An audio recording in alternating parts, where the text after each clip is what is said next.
ಎಲ್ಲರಿಗೂ ಶುಭ ಸಂಜೆ. ಮಾಧ್ಯಮ ಮಿತ್ರರಿಗೆ ಹಾಗೂ ಸಿನಿಮೋತ್ಸಾಹಿಗಳಿಗೆ, ಸಿನಿಮಾಕ್ಕೋಸ್ಕರ ಕೆಲಸ ಮಾಡ್ತಿರೋ ಕಾರ್ಮಿಕರಿಗೆ ಹಾಗೂ ಬಂದಿರುವಂತಹ ಎಲ್ಲ ಕಲಾವಿದರಿಗೂ ತಂತ್ರಜ್ಞರಿಗೂ ನನ್ನ ತುಂಬ ಹೃದಯದ ನಮಸ್ಕಾರಗಳು. ಬಹಳ ಖುಷಿ ಆಗುತ್ತೆ. ಒಂದು ರೀತಿಯಾಗಿ ಈಗ ನಾನೀಗ ನನ್ನ ಅನುಭವದ ಬಗ್ಗೆ ಮಾತಾಡಬೇಕು ಅಂತ ಹೇಳಿದ್ದೀರಾ ಅಲ್ವಾ.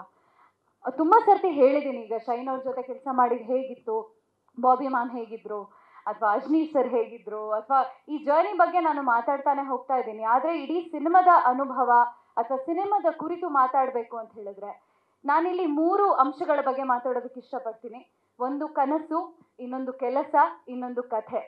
ಎಲ್ಲಾನು ಒಂದು ರೀತಿಯಾಗಿ ಹೆಣ್ಕೊಂಡಿತ್ತು. ಜಡೆ ಹೆಣ್ದಂಗೆ 3 ಎಳೆ ಹೇಗೆ ಬೇಕೋ ಜಡೆ ಹೆಣುವಾಗ ಈ 3 ಅಂಶಗಳು ಈ ಒಂದು ಜರ್ನಿಯಲ್ಲಿ ನನಗೆ ಹೆಣೆದಿತ್ತು. ಚಿಕ್ಕವಳಿದ್ದಾಗ ಸಿನಿಮಾ ಅಂದರೆ ಆಸಕ್ತಿ, ಸಿನಿಮಾ ಅಂದರೆ ಒಲವು, ಟಿವಿ ನೋಡುವಾಗಲಿ ಅಥವಾ ಸಿನಿಮಾ ಪರದೆ ನೋಡುವಾಗಲಿ, ತಾರೆಗಳನ್ನ ನೋಡುವಾಗ ಹೇಗೆ ಇವರೆಲ್ಲ ಈ ಥರ ಆ್ಯಕ್ಟಿಂಗ್ ಮಾಡ್ತಾರೆ ಅನ್ನೋ ಅಂಥ ಚಿಕ್ಕ ಚಿಕ್ಕ ಅಂಶಗಳು ತುಂಬ ಕಾಡ್ತಾ ಇತ್ತು ನನಗೆ ಚಿಕ್ಕವಳಿದ್ದಾಗ. ಅದು ಒಂದು ರೀತಿಯಾಗಿ ಚಿಕ್ಕವಳಿದ್ದಾಗ ಅದು ನನಗೆ ದೊಡ್ಡ ಕನಸಾಗಿತ್ತನೋ. ಈಗ ಆ ಕನಸು ನನಸಾಗ್ತಿದ್ಯಾ ಅನ್ನೋದೇ ಒಂದು ರೀತಿ ಕನಸಾಗಿತ್ತು ನನಗೆ. ಅಂದರೆ ಈಗ ಶ್ರುತಿ ಮಾಮ ಅವರ ಆ್ಯಕ್ಟಿಂಗ್ನ ನೋಡುವಾಗಲಿ, ಅಮ್ಮ ಯಾಕೆ ಅಳ್ತಿದ್ದಾರೆ, ಅವ್ರು ಯಾರೋ ಅಳ್ತಾ ಇದ್ರೆ ಅಮ್ಮ ಯಾಕೆ ಅಳ್ತಾ ಇದ್ದಾರೆ ಅನ್ನೋ ಫೀಲಿಂಗ್ ನನಗೆ ಚಿಕ್ಕವಳಿದ್ದಾಗ.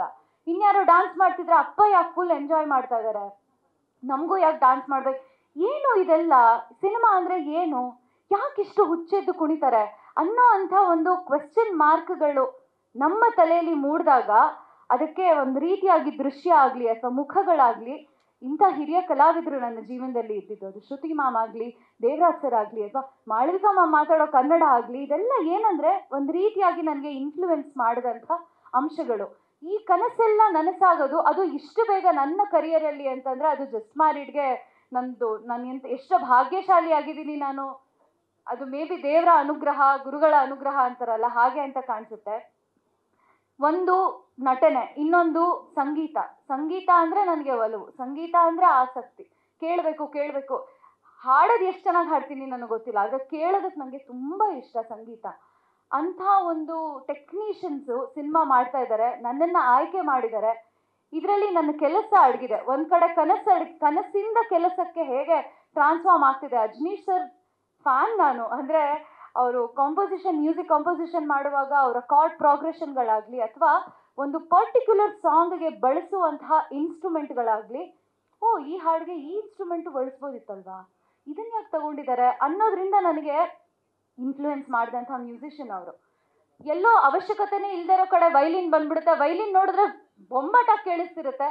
ಅಂಥ ಒಂದು ಟೆಕ್ನಿಷಿಯನ್ ಇವತ್ತು ನನ್ನನ್ನು ಆಯ್ಕೆ ಮಾಡ್ಕೊಂಡಿದ್ದಾರಲ್ಲ ಸಿನಿಮಾಗೆ ಅನ್ನೋದೇ ಒಂದು ರೀತಿ ಮತ್ತೆ ಕನಸು ನನಗೆ ಕೆಲಸವಾಗಿ ಟ್ರಾನ್ಸ್ಫಾರ್ಮ್ ಆದಂಥ ಕ್ಷಣಗಳು. ಬಾಬಿ ಮ್ಯಾಮ್ ಅಷ್ಟೇ, she is a good singer, she is a good musician and she comes from a background which is very beautiful, which is very homely, filled with positive vibes. ಈಗಲೂ ಅಷ್ಟೇ ಒಂಥರ ನನ್ನನ್ನು ಮಗಳ ಥರನೇ ಅವರು ಕಂಪ್ಲೀಟಾಗಿ ನನ್ನನ್ನು ಟ್ರೀಟ್ ಮಾಡಿದ್ದಾರೆ. ಒಂದು ಸರ್ತಿ ನಾನು ಅವ್ರನ್ನ ಭೇಟಿ ಮಾಡಿದ್ರೆ ಸಾಕು, ಖಾಲಿ ಕೈಯಲ್ಲಿ ನಾನು ಮನೆಗೆ ಬರೋದೇ ಇಲ್ಲ. ನನ್ನಲ್ಲಿ ಏನೋ ಒಂದು ಗಿಫ್ಟ್ ಇರುತ್ತೆ, ನಾನು ಏನೋ ಇಟ್ಕೊಂಡು ಮನೆಗೆ ಬರ್ತೀನಿ. ನಮ್ಮ ಮನೇಲಿ ನೋಡಿದ ತಕ್ಷಣ ಬಾಬಿ ಮ್ಯಾಮ್ನ ಮೀಟ್ ಮಾಡಿದೆ ಅಂತಾನೆ ಕೇಳೋದು. ಅಷ್ಟು ಒಂದು ರೀತಿಯಾಗಿ ಇಂಥ ಚಿಕ್ಕ ಚಿಕ್ಕ ಸಂಪ್ರದಾಯಗಳನ್ನು ಕಲಿತಂಥ ವಿಷಯಗಳು. ನನ್ನ ಕನಸು ಏನಿದೆ ಆ ಕನಸಿಗೆ ಹೆಣ್ಕೊಂಡು ನನ್ನ ಕೆಲಸ ಆಗ್ತಾ ಹೋಯಿತು. ಒಂದು ಮ್ಯೂಸಿಕ್ನ ಕಲಿಯೋದಾಗಲಿ, ಸಾಹಿತಿಗಳು ನಮ್ಮ ಸಿನಿಮಾದಲ್ಲಿ ಕೆ ಕಲ್ಯಾಣ್ ಸರ್ ಬರ್ದಿದ್ದಾರೆ. ಅವರ ಮನಸ್ಸೇ ಬದುಕು ನಿನಗಾಗಿ ಹಾಡನ್ನು ನಾನು 1000 ಸರ್ತಿ ಕೇಳಿದ್ದೀನಿ ಅನ್ಸುತ್ತೆ. ಹಿಂಗೆ ಮನುಷ್ಯ ಈ ಥರ ಬರೀತಾರೆ ಅನ್ನೋರು ನನ್ನ ಪಾತ್ರಕ್ಕೆ ಕೂತು ಬರೆದಿದ್ದಾರೆ ಅನ್ನೋದು ಒಂದು ರೀತಿಯಾಗಿ ನನಗೆ ಅದು ಹೆಮ್ಮೆ. ನಾನು ಎಷ್ಟು ಭಾಗ್ಯಶಾಲಿಯಾಗಿದ್ದೀನಿ ಅನ್ನೋ ಅಂಥ ವಿಷಯ. ಈ ಥರ ಜಸ್ಟ್ ಮ್ಯಾರಿಡ್ಗೆ ನಾನು ಎಷ್ಟು ಥ್ಯಾಂಕ್ಸ್ ಹೇಳಿದ್ರು ಸಾಕಾಗೋದಿಲ್ಲ. ನನ್ನ ಆಗಲಿ ನನ್ನ ಕೆಲಸ ಆಗಲಿ ಒಟ್ಟಿಗೆ ಹೆಣ್ಕೊಂಡು ಹೋದಂಥ ಜರ್ನಿ ಆಗಿತ್ತು ಇದು. ಸಾಕಷ್ಟು ವಿಷಯಗಳನ್ನ ಕಲ್ತಿದ್ದೀನಿ. ಆಲ್ರೆಡಿ ಹಿರಿಯ ಕಲಾವಿದರು ಹೇಳಿದ ಹಾಗೆ ಒಂದು ಹೆಣ್ಣು ನಿರ್ದೇಶಕಿಯಾದಾಗ ಆ ಒಂದು ಚೌಕಟ್ಟಿನಲ್ಲಿ ನಿಂತ್ಕೊಂಡು ಅವಳು ನೋಡುವಂತಹ ದೃಷ್ಟಿಕೋನ ಹೇಗಿರುತ್ತೆ ಅನ್ನೋದು ತುಂಬ ಕೆಲವರಿಗೆ ಮಾತ್ರ ಅನುಭವವಾಗುವಂತಹ ವಿಷಯ ಕಲಾವಿದರು ಅಂತ ಬಂದಾಗ. ನನ್ನ 2ನೇ ಸಿನಿಮಾದಲ್ಲೇ ಒಂದು ಹೆಣ್ಣು ಮಗಳು ಈ ಥರನೂ ಯೋಚನೆ ಮಾಡ್ಬೋದಲ್ವ ಕ್ಯಾರೆಕ್ಟರ್ ಬಗ್ಗೆ. ನಾನು ಹೆಣ್ಣು ಮಗಳೇ. ಕೆಲವು ಸರ್ತಿ ನಮಗೆ ಬೇರೆ ನಿರ್ದೇಶಕರು ಅಂದರೆ ಗಂಡು ಮಕ್ಕಳಿದ್ದಾಗ ಇವ್ರು ಯಾಕೆ ಹಿಂಗೆ ಯೋಚನೆ ಮಾಡೋದಿಲ್ಲ ಅಂತ ಅನಿಸ್ತಿರುತ್ತೆ, ನಾವೇ ತಪ್ಪಿದೀವನೋ ಅಂತ ಅನಿಸ್ತಿರುತ್ತೆ.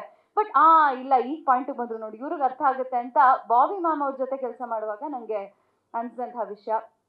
ಆರ್ಟಿಸ್ಟ್ಗಳ ಬಗ್ಗೆ ಮಾತಾಡ್ಬೇಕಂತಂದರೆ ಇಲ್ಲೂ ಅಷ್ಟೇ ನೋಡಿ, ಕೆಲಸನ ತುಂಬ ಚೆನ್ನಾಗಿ ಕಲಿತೆ ನಾನು. ಹಿರಿಯ ಕಲಾವಿದರು ಸೆಟ್ಟಲ್ಲಿ ಬರೀ ಆನ್ ಸ್ಕ್ರೀನ್ ಅಷ್ಟೇ ಅಲ್ಲ, ಆಫ್ ಸ್ಕ್ರೀನ್ ಹೇಗಿರ್ತಾರೆ, ಕ್ಯಾಮ್ರಾನ ಹೇಗೆ ನೋಡ್ತಾರೆ, ಕ್ಯಾಮ್ರಾ ಪರ್ಸ್ಪೆಕ್ಟಿವ್ ಅನ್ನೋದು ಹೇಗಿರುತ್ತೆ, ಒಂದು ಹುಬ್ಬನ್ನ ಹಿಂಗೆ ಮಾಡಿದ್ರೆ ಅವ್ರು ಏನನ್ನ ಸಂದೇಶ ಕನ್ವೆ ಮಾಡ್ತಿದ್ದಾರೆ ಅನ್ನೋ ಅಂಥ ವಿಷಯಗಳು ನಮಗೆ ಗೊತ್ತಾಗ್ತಾ ಹೋಗುತ್ತೆ.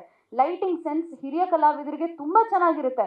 ಯಾವ ಪೊಸಿಷನಲ್ಲಿ ನಿಂತ್ಕೋಬೇಕು, ಸುಮ್ಮನೆ ಬ್ಲಾಕಿಂಗ್ ಹೇಳಿದ ತಕ್ಷಣ ಗೊತ್ತಾಗುತ್ತೆ. ಇಂಥ ವಿಷಯಗಳನ್ನೆಲ್ಲ ಎಷ್ಟೆಲ್ಲ ತಿಳ್ಕೊಂಡಿದ್ದಾರೆ ಅಲ್ವಾ ಅಂತ ಅನ್ಸೋದೊಂದು ಕಡೆ. ಇನ್ನೊಂದು ಕಡೆ ಈಗ ಶೈನ್ ಅವರಾಗ್ಲಿ, ನಾನಾಗ್ಲಿ, ಶೈನ್ ಫ್ರೆಂಡ್ಸ್ ಯಾರೆಲ್ಲ ಇದ್ದಾರೆ, ನಾವೆಲ್ಲ ಮಜಾ ಮಾಡ್ತಿದ್ದಂಥ ರೀತಿ, ನಾವೆಲ್ಲ ಸಿನಿಮಾವನ್ನ ನೋಡ್ತಿದ್ದಂಥ ರೀತಿ, ಇದೆಲ್ಲ ಕೂಡ ನಾನು ತುಂಬಾನೇ ಕಲ್ತಿದ್ದೀನಿ. ಇಷ್ಟೇ, ನಾನು ಎಷ್ಟು ಥ್ಯಾಂಕ್ಸ್ ಹೇಳಿದ್ರು ಸಾಕಾಗೋದಿಲ್ಲ ಜಸ್ಟ್ ಮ್ಯಾರಿಡ್ಗೆ. ಕಥೆ ಅಂತ ಬಂದಾಗ ನಮ್ಮ ಜಸ್ಟ್ ಮ್ಯಾರಿಡ್ ಚಿತ್ರ ನೀವೆಲ್ಲ ಆಗಸ್ಟ್ 22ನೇ ತಾರೀಕು ರಿಲೀಸ್ ಆಗುತ್ತೆ. ನಿಮ್ಮ ಹತ್ತಿರದ ಚಿತ್ರಮಂದಿರಗಳಿಗೆ ಹೋಗಿ ನೋಡಿ. ಸೂರ್ಯ ಸಹನಾ ಮದುವೆ ಆಗ್ತಿರೋದು ಯಾವ ಚೌಲ್ಟ್ರಿಲೂ ಅಲ್ಲ, ನಿಮ್ಮ ಮನೆ ಹತ್ರ ಇರೋ ಥಿಯೇಟರ್ಸಲ್ಲಿ ಕುಟುಂಬದ ಸಮೇತ ಹೋಗಿ ಮದುವೆನ ನೋಡಿ. ಯಾಕಂದ್ರೆ ಈಗ ಸಿನಿಮಾ ಅಂತ ಬಂದಾಗ ಫಸ್ಟ್ ಹೊಳೆಯುವಂತಹ ಪದ ಏನಂದ್ರೆ ಎಂಟರ್ಟೈನ್ಮೆಂಟ್, ಎಂಟರ್ಟೈನ್ಮೆಂಟ್, ಎಂಟರ್ಟೈನ್ಮೆಂಟ್, ಎಂಟರ್ಟೈನ್ಮೆಂಟ್. ಮದುವೆ ಅನ್ನೋ ಅಂತಹ ಒಂದು ಸೆನ್ಸಿಟಿವ್ ಅಂಶವನ್ನ ಇಟ್ಕೊಂಡು ಜೀವನವನ್ನ ನಾವು ಎಷ್ಟು ಲೈಟ್ ಆಗಿ ಕನ್ಸಿಡರ್ ಮಾಡಬಹುದು, ಎಲ್ಲದಕ್ಕೂ ಸೀರಿಯಸ್ ಆಗಿ ಅಪ್ರೋಚ್ ಮಾಡುವಂತಹ ಅವಶ್ಯಕತೆ ಇಲ್ಲ ಅನ್ನೋದನ್ನ ನಮ್ಮ ಸಿನಿಮಾದಲ್ಲಿ ನಾವು ತುಂಬಾ ಚೆನ್ನಾಗಿ ತೋರಿಸಿದೀವಿ. ಅದು ಎಲ್ಲಾ ವರ್ಗದವರೆಗೂ ಸೂಕ್ತವಾಗೋ ಹಾಗೆ ನಾವು ನಮ್ಮ ಸಿನಿಮಾದಲ್ಲಿ ತೋರಿಸಿದೀವಿ. ಚಿಕ್ಕವರು ಸಹ ಸಿನಿಮಾಗೆ ಬಂದು ನೋಡಬಹುದು, ದೊಡ್ಡವರು ಹಿರಿಯರು ಕೂಡ ಬಂದು ನೋಡಬಹುದು, ಎಲ್ಲ ಏಜ್ನವರು ಬಂದು ನೋಡಬಹುದು, ಸಂಗೀತವನ್ನ ಇಷ್ಟಪಡೋರು ನೋಡಬಹುದು, ಸಾಹಿತ್ಯವನ್ನ ಇಷ್ಟಪಡೋರು ನೋಡಬಹುದು. ಬಣ್ಣಗಳನ್ನ ಸಿನಿಮಾಗಳಲ್ಲಿ ಕಾಣಬೇಕು ಅಂತಂದ್ರೆ ನಮ್ಮ ಆರ್ಟ್ ಡಿಪಾರ್ಟ್ಮೆಂಟ್ ಏನಿದೆ ಬಹಳ ಅಚ್ಚುಕಟ್ಟಾದ ಕೆಲಸ ಮಾಡಿದ್ದಾರೆ. ನೀವೀಗ ಆಲ್ರೆಡಿ ಟ್ರೈಲರ್ ನೋಡಿದ್ದೀರಾ, ನಿಮಗೆ ನಮ್ಮ ಸಿನಿಮಾ ಇಷ್ಟ ಆಗುತ್ತೆ. ಆ್ಯಂಡ್ ನಿಮಗೆ ಫೈಟಿಂಗ್ ಬೇಕಾ, ಆಕ್ಷನ್ ಬೇಕಾ, ಶೈನ್ ಅವರು ಸೂಪರ್ ಆಗಿ ಫೈಟ್ ಮಾಡಿದ್ದಾರೆ. ನಿಮಗೆ ಪೊಲಿಟಿಕಲ್ ಫೈಟಿಂಗ್ ಬೇಕಾ, ಶ್ರೀಮಂತ್ ಸರ್ ಇದ್ದಾರೆ, ಅವರು ತುಂಬಾ ಚೆನ್ನಾಗಿ ಮಾಡಿದ್ದಾರೆ. ನಿಮಗೆ ಕಾಮಿಡಿ ಬೇಕಾ, ರವಿಶಂಕರ್ ಸರ್ ಇದ್ದಾರೆ. ಆ್ಯಂಡ್ ನನಗೆ ಪರ್ಸ್ನಲಿ ವಾಣಿ ಮ್ಯಾಮ್ ಜೊತೆ ಕೂತ್ಕೊಂಡಾಗ ಸಂಗೀತವನ್ನ ಆಫ್ ಸ್ಕ್ರೀನ್ ಅಷ್ಟೇ ಅಲ್ಲ, ಆನ್ ಸ್ಕ್ರೀನ್ ಹೇಗೆ ಹಾಡ್ತಾರೆ ಅನ್ನೋದನ್ನು ಕೂಡ ಕಲ್ತಿದ್ದೀನಿ. ಇಲ್ಲಿ ಎಲ್ಲ ಒಂಥರ ಕಲೆಗೆ ಬೇಕಾಗುವಂತಹ ಎಲ್ಲ ಅಂಶಗಳು ನಮ್ಮ ಸಿನಿಮಾದಲ್ಲಿದೆ. ತುಂಬಾ ಲೈಟ್ ಹಾರ್ಟೆಡ್ ಆಗಿ ಮನಸ್ಸನ್ನ ಬಿಚ್ಚಿ ಕೂತ್ಕೊಂಡು ನೋಡೋ ಅಂತಹ ಸಿನಿಮಾ ಆಗಿದೆ. ಸೀರಿಯಸ್ ಆಗಿ ಏನಾಗುತ್ತೆ ಅಂತಲ್ಲ, ಏನಾಗುತ್ತೆ ಅಂತ ನಿಮ್ಗೆ ಅನಿಸ್ತಿದ್ರು ಅಪ್ಪ ಎಷ್ಟು ಚೆನ್ನಾಗಿದೆ ಅಲ್ವಾ, ಹಾ ಕರೆಕ್ಟ್ ಹಿಂಗಿರ್ಬೇಕು, ವೆರಿ ಗುಡ್, ಈ ತರ ನಿಮ್ಗೆ ಏನಂತಾರೆ ಎಲ್ಲದಕ್ಕೂ ಅವಕಾಶ ಮಾಡಿಕೊಡುತ್ತೆ ನಮ್ಮ ಸಿನಿಮಾ. ಆ್ಯಂಡ್ ಕನ್ನಡ ಚಲನಚಿತ್ರರಂಗಕ್ಕೆ ಈಗ ಕನ್ನಡ ಸಿನಿಮಾಗಳಿಗೆ ಜಾಸ್ತಿ ಬೆನ್ತಟ್ಟಿ ಇನ್ನು ನಮ್ಮಂಥ ಕಲಾವಿದರಿಗೆ ಅವಕಾಶ ಸಿಗೋದು ಬಾಕಿ ಇದೆ. ಅದೆಲ್ಲ ನಿಮ್ಮ ಕೈಯಲ್ಲಿದೆ. ಜಸ್ಟ್ ಮ್ಯಾರಿಡ್ ಅನ್ನೋದು ನಮ್ಮ ಮಗು, ಈಗ ನಿಮ್ಮ ಕೈಗೆ ಸಮರ್ಪಿಸುವಂತಹ ಸಮಯ. ಆಗಸ್ಟ್ 22 ನಿಮ್ಮ ಕೈಗೆ ಅದನ್ನು ನಾವು ಕೊಡ್ತಾ ಇದ್ದೀವಿ. ಅದನ್ನು ಹೇಗೆ ಪೋಷಿಸಿ ಬೆಳೆಸ್ತೀರಾ ಅದು ನಿಮ್ಮ ಕೈಯಲ್ಲಿದೆ. ಕಲಾವಿದರಿಗೆ ಒಳ್ಳೇದಾಗಲಿ, ತಂತ್ರಜ್ಞರಿಗೆ ಒಳ್ಳೇದಾಗಲಿ, ಹಾಗೆ ಪಾಪ ಮಾಧ್ಯಮ ಮಿತ್ರರೆಲ್ಲ ಯಾರಂದಿದ್ದೀರಾ ನಿಮಗೂ ಒಳ್ಳೇದಾಗಲಿ. ನಿಜವಾಗ್ಲೂ ಹೇಳ್ತೀನಿ, ಹೊಸಬ್ರಿಗೆ ಒಂದು ರೀತಿ ಮಗಳ ಥರ ಟ್ರೀಟ್ಮೆಂಟ್ ಕೊಡ್ತೀರಾ. ಇಲ್ಲಿ ಒಳಗಡೆ ಬಂದ ತಕ್ಷಣನೇ ಏನೋ ಒಂಥರ ಟೆನ್ಷನ್, ನರ್ವಸ್ನೆಸ್ ಇರೋದಿಲ್ಲ. ಇವರೆಲ್ಲ ನಮ್ಮವರೇ ಅನ್ನೋ ಭಾವನೆ ಇದೆ. ಯಾರೆಲ್ಲ ಪಾಪ ವಿಡಿಯೋ ಫೋಟೋ ಮಾಡ್ಕೋತಿರೋ, thank you so much. And ಎಲ್ರಿಗೂ ಒಳ್ಳೇದಾಗಲಿ. ಜಸ್ಟ್ ಮ್ಯಾರಿಡ್ಗೆ ಜೈ. Thank you.